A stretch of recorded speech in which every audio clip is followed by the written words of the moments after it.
Picture this. It's late 2025 and deep in the frozen wilderness of northern Quebec. Something extraordinary is happening beneath the ice and snow. Scientists are staring at their computer screens in disbelief, watching data stream in from satellites orbiting 500 kilometers above Earth's surface. The readings are showing something they've never seen before at this scale. What they're looking at isn't just another mineral deposit. It's potentially one of the largest lithium discoveries in human history, sitting quietly in Canada's James Bay region, and it might just rewrite the rules of the global energy economy. Stay with me here because what I'm about to walk you through changes everything you think you know about energy, transportation, and the power dynamics that have shaped our world for the past century. The discovery is called Cisco, and before you dismiss this as just another mining story, understand what's actually at stake. This single project, still in its exploration phase, is showing potential reserves of up to 300 million tons of lithium-bearing rock, grading approximately 1% lithium oxide. Let me put that in perspective. If those numbers hold up, if the drilling confirms what the early data suggests, we're talking about enough lithium to power hundreds of millions of electric vehicles, enough to build battery storage systems that could stabilize entire national power grids, enough to fundamentally alter who controls the resources that will define the 21st century. And here's the thing that should make every oil executive on the planet lose sleep. This isn't happening in some geopolitically unstable region. This isn't in a country where foreign companies face nationalization risks or where supply chains can be weaponized for political leverage. This is Canada. Stable, democratic rule of law Canada, with existing infrastructure, hydroelectric power that can run processing plants with minimal emissions and direct road access to North American markets. But to understand why this matters so profoundly, we need to step back and look at what's actually happening to oil demand right now today in real time across the global economy. The International Energy Agency released data in 2025 that should have sent shockwaves through the petroleum industry. Electric vehicles are now displacing approximately 6 million barrels of oil per day worldwide. 6 million barrels every single day. That's equivalent to removing the entire oil production of a major OPEC member from global demand. And by 2030, just 5 years from now, that number is projected to hit 11 million barrels per day. By 2035, we're looking at displacement of 12 million barrels daily. Let that sink in for a moment. Global demand for oil-based road transport fuels is expected to peak around 2025, not in some distant future. This year, right now, the inflection point where oil demand for transportation begins its structural, irreversible decline is happening as you're watching this video. China alone is on track to displace half of that global oil demand reduction through its expanding electric vehicle fleet. Over 20 million EVs are expected to be sold globally in 2025, representing roughly 25% of all new car sales. In Norway, 88% of new cars sold are now fully electric. In Denmark, that number hit 56% in 2024. The United Kingdom saw EVs take nearly 30% of new car sales. These aren't marginal shifts. These are tectonic movements in how humanity powers transportation, and every single one of those electric vehicles needs something oil cannot provide: lithium. Here's where the story gets really interesting.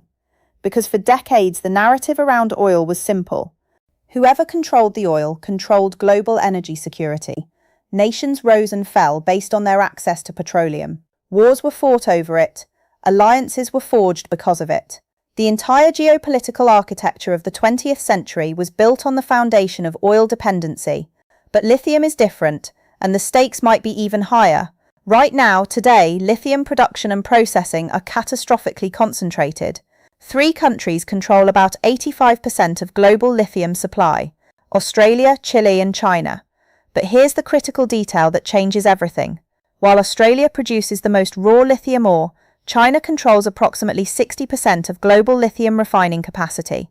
They process the raw material into the battery-grade chemicals that actually power electric vehicles and energy storage systems. Think about what that means strategically. China doesn't just mine lithium.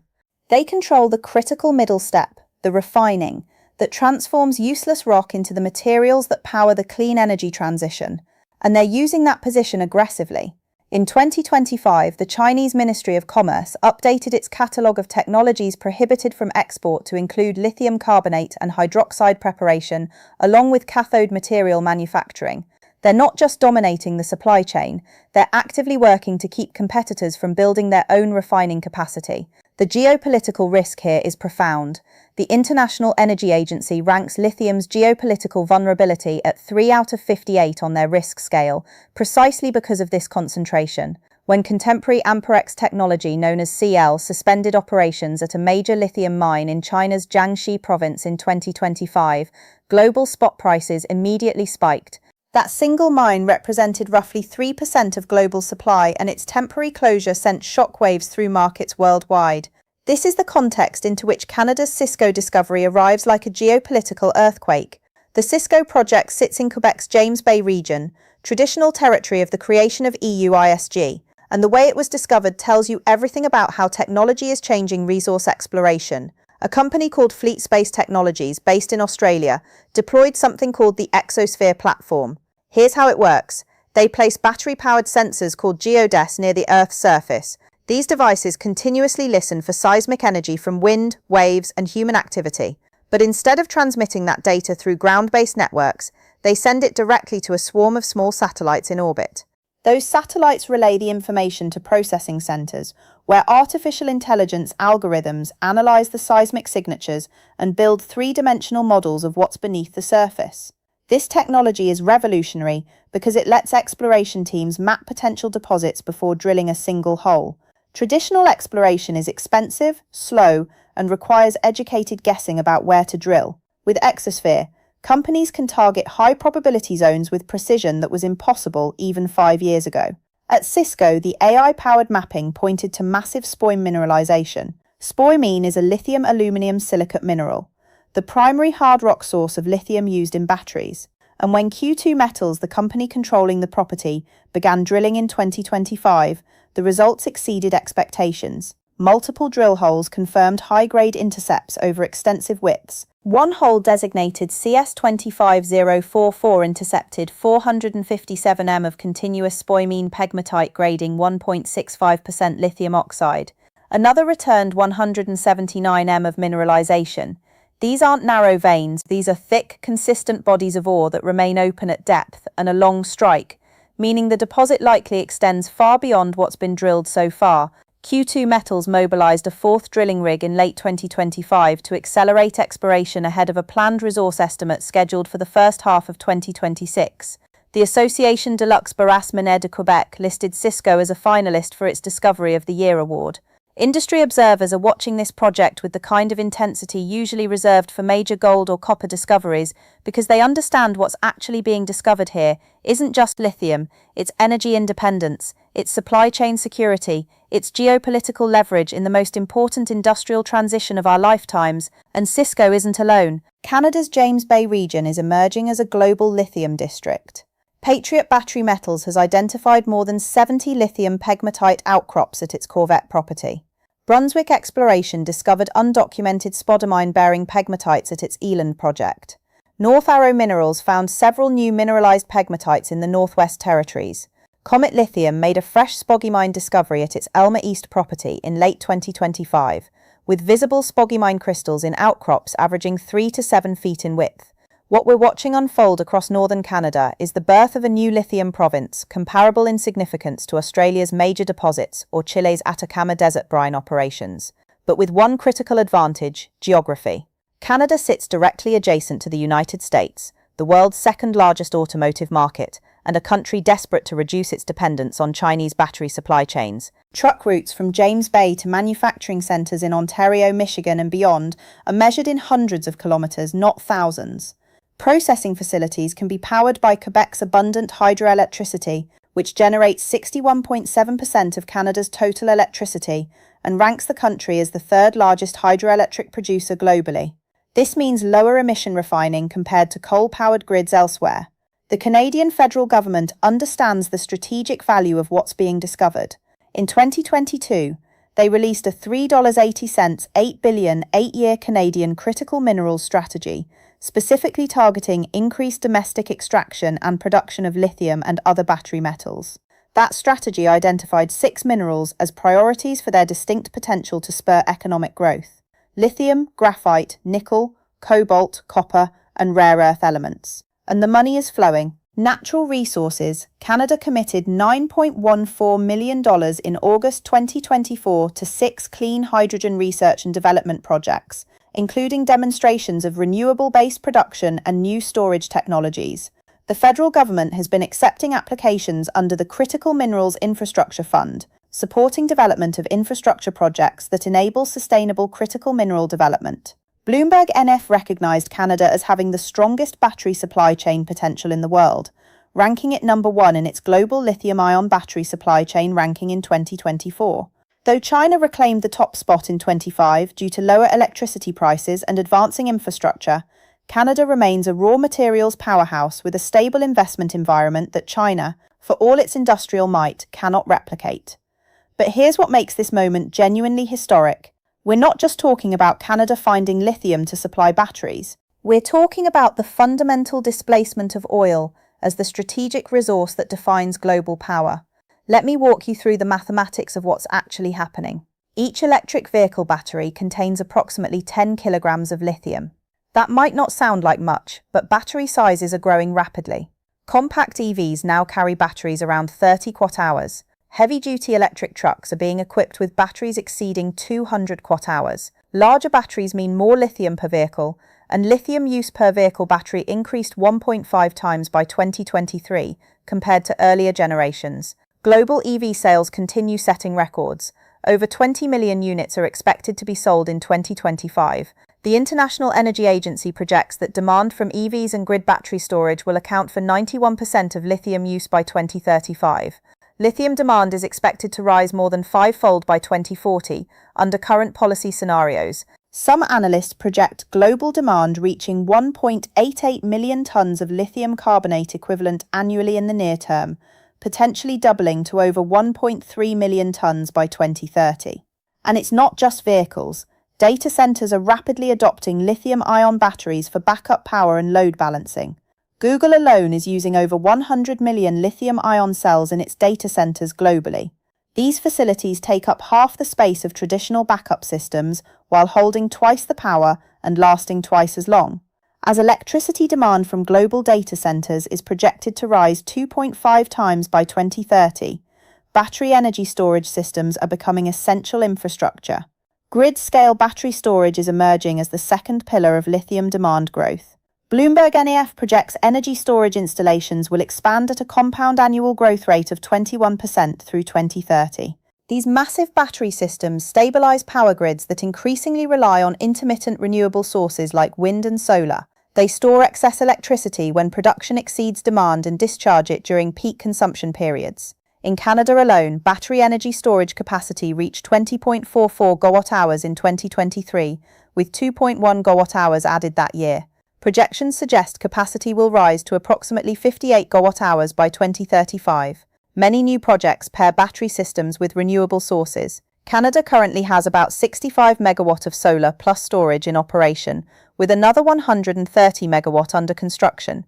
Planned battery additions set to come online before 2030 could lead to a 10-fold increase in storage capacity compared with 2024 levels. Now contrast this explosive growth in lithium demand with what's happening to oil. The IEA's analysis shows that growing EV stocks reduce the need for oil dramatically.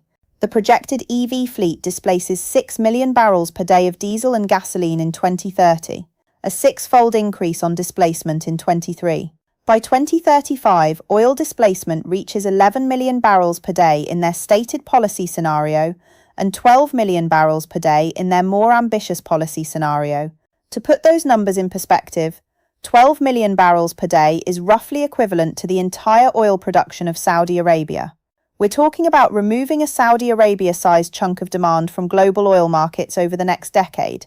Not because supplies are running out, because consumers are choosing a different technology. And here's the kicker.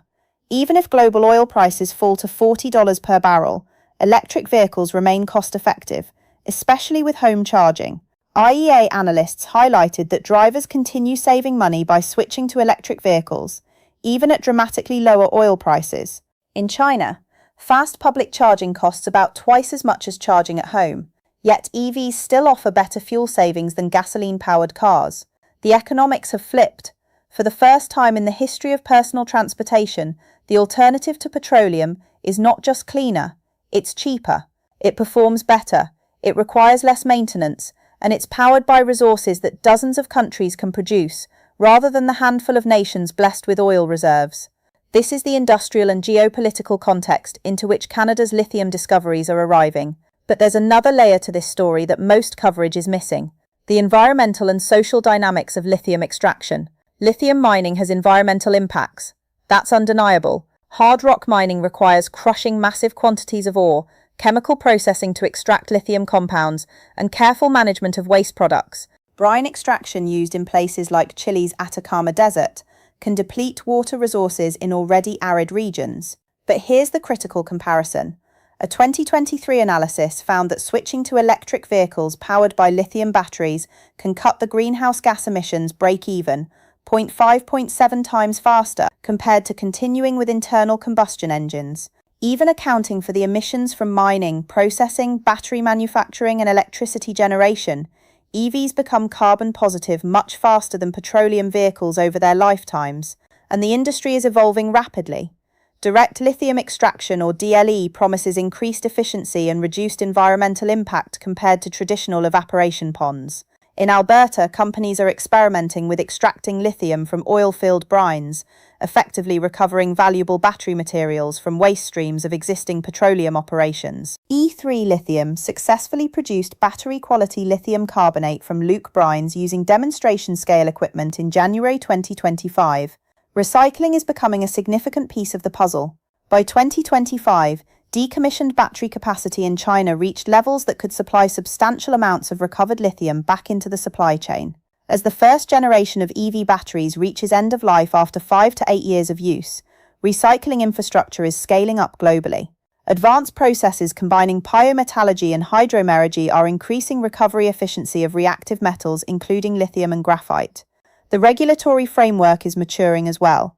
Europe has strong regulations for battery recycling with comprehensive standards covering transport of end-of-life batteries, tracking systems, and safety and environmental requirements. These frameworks are being adopted and adapted by other jurisdictions as the global battery industry expands. In Canada specifically, the Cisco project must follow strict environmental assessment protocols under provincial law and requires consultation with Indigenous communities. Exploration has so far relied on non-invasive geophysical methods, but any future mine development would require extensive environmental and community impact reviews.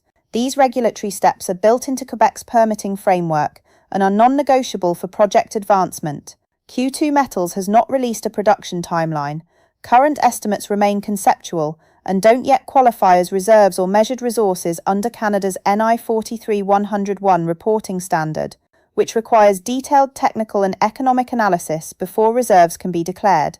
The company is focused on completing its inaugural mineral resource estimate scheduled for the first quarter of 2026. But assuming the geology continues to support the early indications, assuming permitting processes move forward responsibly, assuming markets continue demanding battery materials at projected rates, what we're looking at is Canada positioning itself as a cornerstone supplier of the single most important industrial commodity of the energy transition. And that brings us to perhaps the most important question of all. Can lithium actually make oil worthless? The answer is nuanced. Oil isn't going away entirely, at least not in our lifetimes. Prochemicals are used in plastics, pharmaceuticals, synthetic materials, and industrial processes that won't transition to alternatives quickly. Aviation and long-haul shipping will likely continue relying on liquid fuels for decades because battery technology isn't yet viable for those applications at scale. But here's what is changing irreversibly. Oil's role as the dominant fuel for personal transportation, the largest single source of petroleum demand, is entering terminal decline. Road transport accounts for the majority of global oil consumption, and that market is being systematically electrified. Norway's experience offers a preview, with 88% of new cars sold being fully electric and another 3% plug-in hybrids. Norway's oil demand from roads fell 12% from 2021 to 2024. As EV penetration increases across Europe, North America, and Asia, similar demand destruction will ripple through global petroleum markets. The strategic value of oil, the geopolitical leverage it provided to producer nations, the conflicts it sparked and alliances it forged, all of that was predicated on one fundamental reality. There was no alternative. Economies needed oil to function. Transportation depended on it. Absolutely. That dependency created power.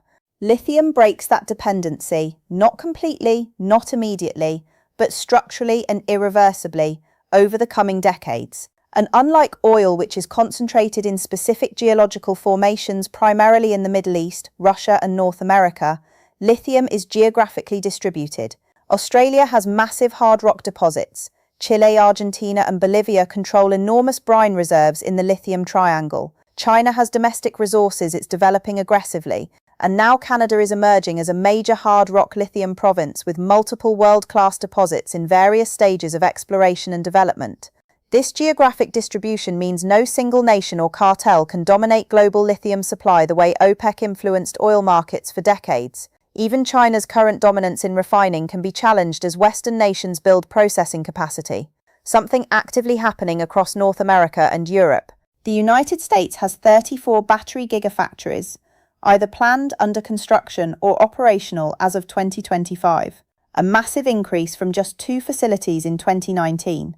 Europe's Critical Raw Materials Act aims for 40% of critical minerals used in the EU to come from local or allied sources by 2030. These are deliberate strategic efforts to diversify supply chains away from single points of failure. Canada's lithium discoveries fit perfectly into this reconfiguration of global supply chains.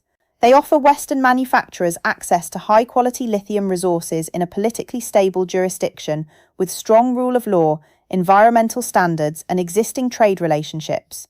The Canadian Critical Mineral Strategy Annual Report from 2024 noted that since 2020, automotive and battery manufacturers have announced investments exceeding $40 billion in electric vehicle production and battery supply chains. These aren't speculative bets. These are major industrial commitments by companies including General Motors, Ford, Stellantis, and others that see the writing on the wall. The transition is happening. The only question is who positions themselves to benefit from it and who gets left behind clinging to the old paradigm. So where does this leave us? Canada has discovered or is in the process of confirming lithium deposits that could rank among the largest in the world. The Cisco project alone shows potential for hundreds of millions of tons of lithium-bearing material with grades that make economic sense to mine and process. Dozens of other projects across Quebec, Ontario, the Northwest Territories, and other provinces are advancing through exploration and development. Global lithium demand is projected to grow more than 5-fold by 2040, driven primarily by electric vehicles and energy storage systems.